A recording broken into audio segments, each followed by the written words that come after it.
Hey, I'm Tom. And I'm Tanner. Welcome to episode 64 of Bird Squall. All right. Well, we got a nice little draft recap for everyone today.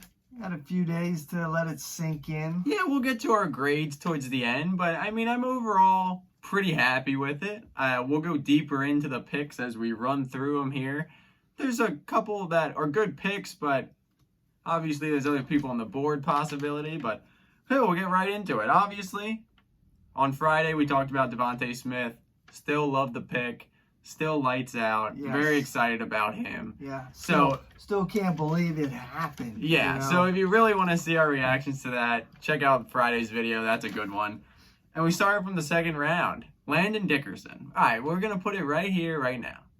I understand it coming from me too, both of us. There was some defensive talent on the board that would have been nice. The thing is, we did mention before the draft that O-line was a possibility at some point. And it is a logical pick. It's a smart pick. It's not fancy, but they did it. Yeah, I mean, I'm not absolving Howie of all his past transgressions in the draft. I mean, nailing Devontae Smith was definitely a huge plus.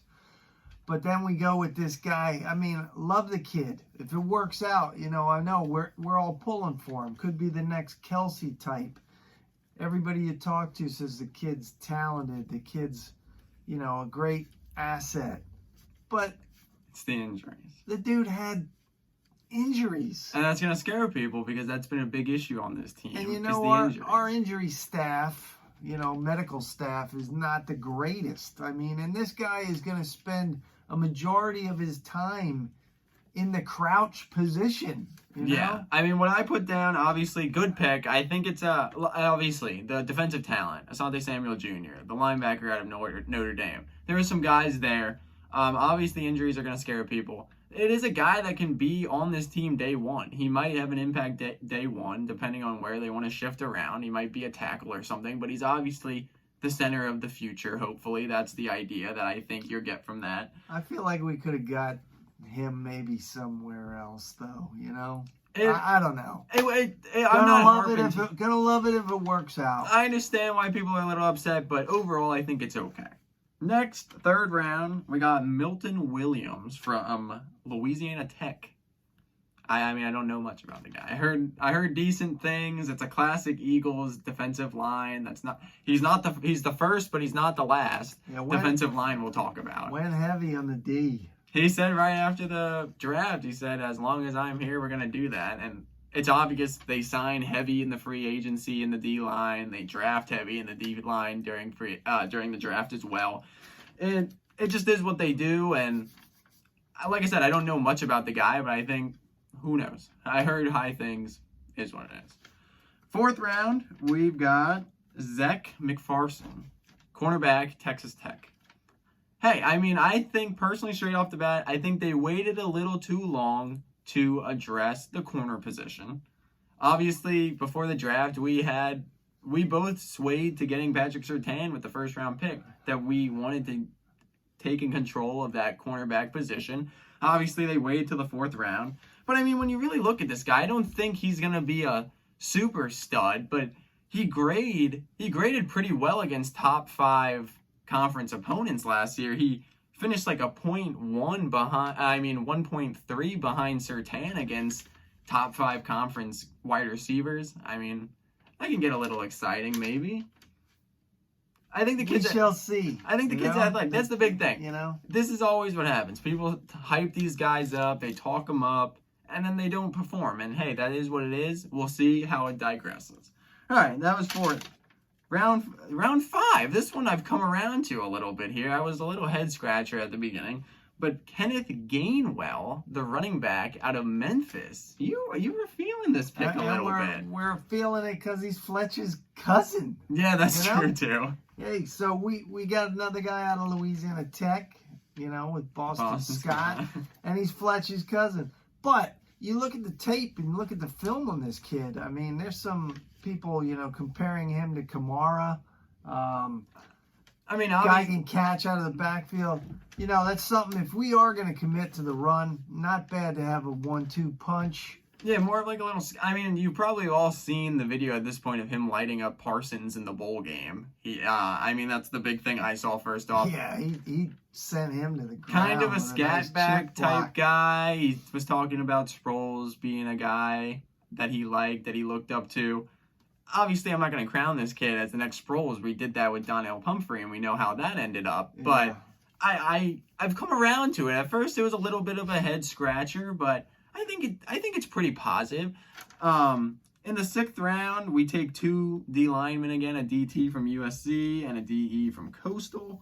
You got a Chanticleer from Coastal. I mean, once again, D linemen Guy looks like he has a high motor. They That's both the look word like out on him that he's got a high motor, nonstop.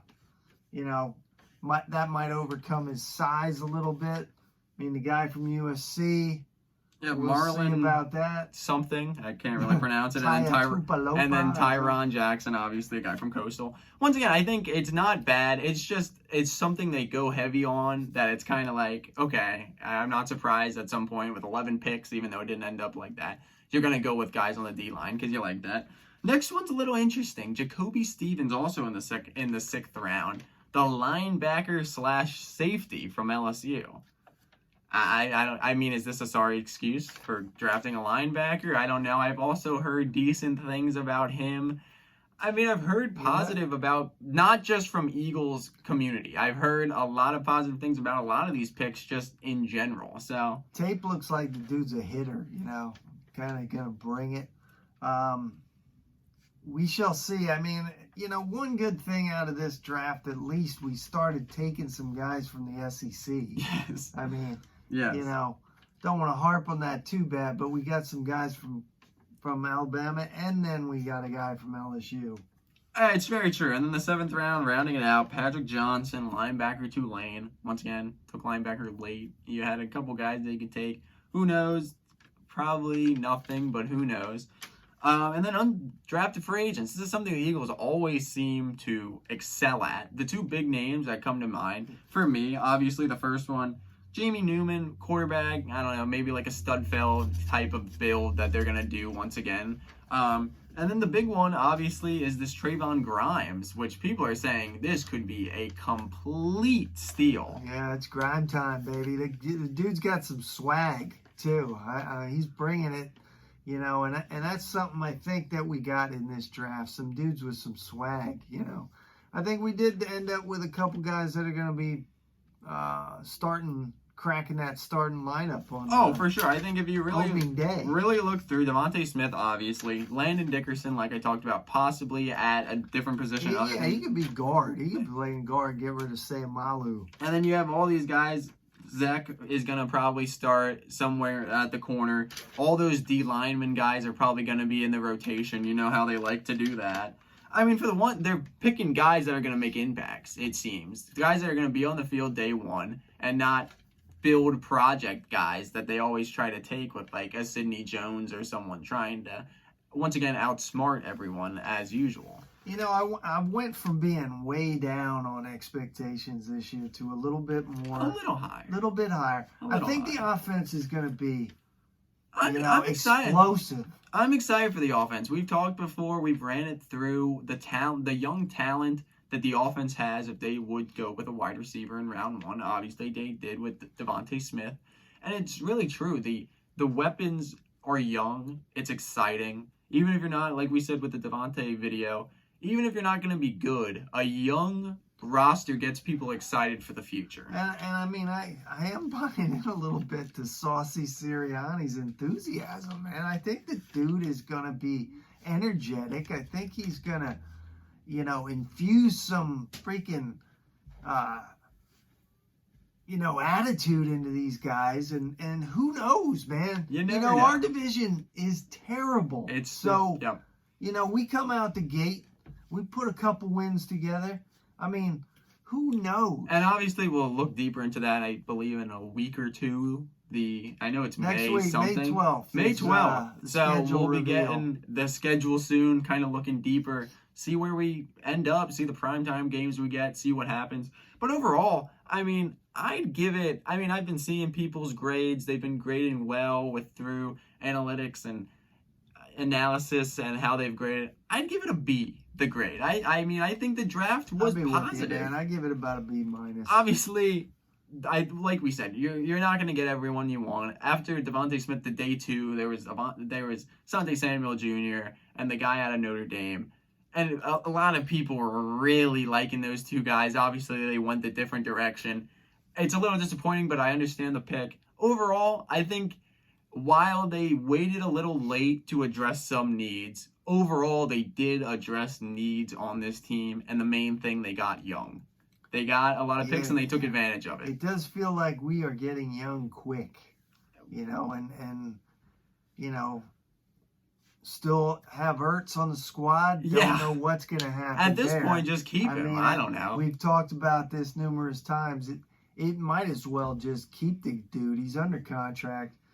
Doesn't feel like with all the things they've been trying to do, there's not a big market out there for him. Like, we're not going to get much back for him. No, and I think he knows he's not going to get that. that. Hoagie or something. I don't know. And a Philly pretzel. But, gotta love the dude. I mean, he has been a bird his whole career. We owe it to him. I like him. It's going to end up with either him being here, and hey, maybe it's not a bad thing to have him in here. Like we said, we talked about that a little bit.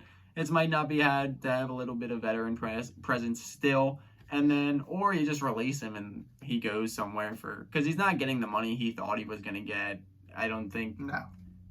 I mean, I don't think he's a bad asset to have, but I don't know. At the end of the day, that doesn't really matter. But, all right, well, now the draft is done. We continue to get closer. The schedule's coming out in a week. We continue to get closer to Eagles football. The camp's going to start. We're a little bit away from there, but it's summer. When we get closer to summer, that means it's getting closer to fall, which means football season is creeping up a little bit. I'm actually looking forward to it. I mean, I will say that prior to the draft, I was like, yeah. Yeah, early off-season wasn't great, but we've turned the corner. Here we go. We'll have a little outlook. Thank you guys always for watching. Make sure to follow us on Instagram at birds_squawk. As always, like, comment, subscribe. Fly, Eagles, fly. Go Birds.